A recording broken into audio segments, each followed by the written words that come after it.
do today. We're gonna learn and play, sing a song and pray. That's right. God really loves us.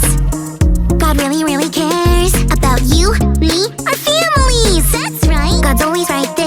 Woo! Let me fix my curls.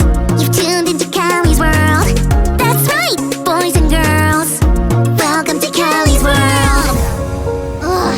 Hey friends, sorry to greet you with an but my little bro just threw the biggest fit.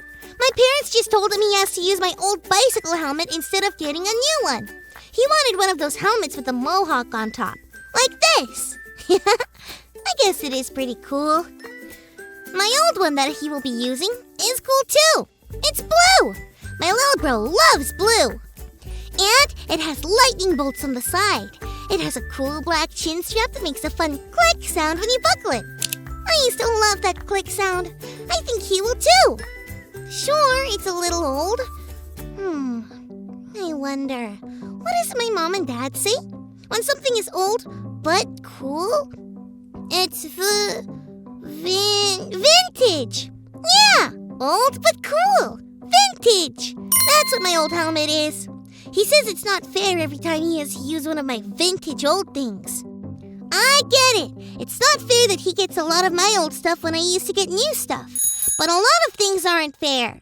It's not fair I can't eat peanut butter and jelly sandwiches because I'm allergic to nuts. It's not fair that I have to go to bed early when I'm not even tired. It's not fair that I have to clean my room all the time when I love it Callie crazy. This fair thing is confusing and has me a little Callie cray myself. Now I'm not even sure what being fair is all about. I bet our Bible story will have more to say about it.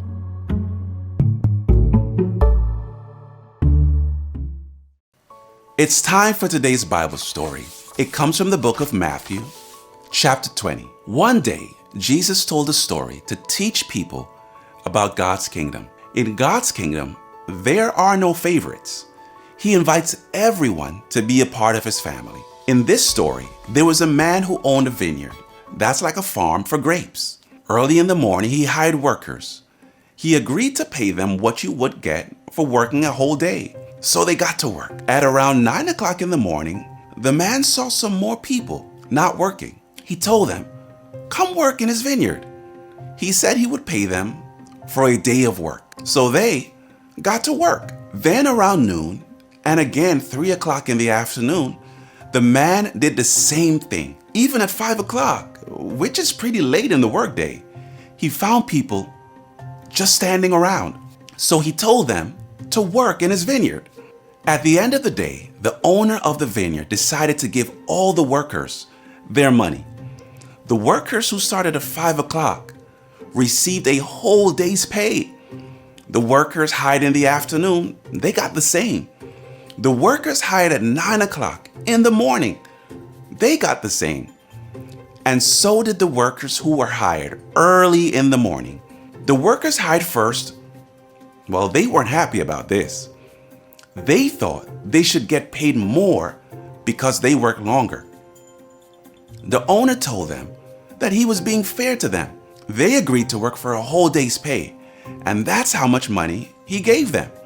The owner made it clear that he gets to choose what he does with his money, and he wanted to give all the workers the same pay. Jesus wanted them to know that God is like the owner of the vineyard.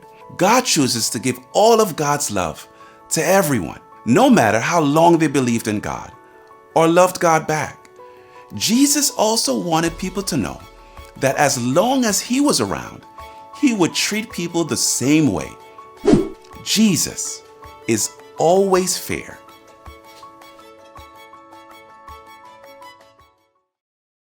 Okay, I'm confused. So the people who worked only 1 hour got the same amount of money as the people who worked there all day? How is that fair? Oh, I get it. So the people who showed up in the morning got paid the right amount. The owner just decided to be generous and give the same amount to everyone else. Wow, that's so neat. And the Bible story told us that Jesus loves us like that. It doesn't matter how long we've known Jesus. He loves us all the same. So I know my little bro doesn't think it's fair that he always has to use my old things. But maybe I could help him remember all the cool things he got from me, even though they're a little old. Oh, like those awesome bee mittens that I used to wear and buzz around in the snow. And now he buzzes around in them. And, oh, I know! I have this brand new toy that I got for Christmas that I haven't opened yet because I was saving it. Maybe I can cheer my little bro up by giving it to him. We are all going to feel like some things are not fair. Someone might have more stuff than we do. They might be taller. They might go on more family trips. But instead of looking at them and feeling it's not fair, we should look to Jesus. Jesus loves us all so much, no matter what we do or what we have. Jesus is always fair! Thanks for learning and growing with me, friends.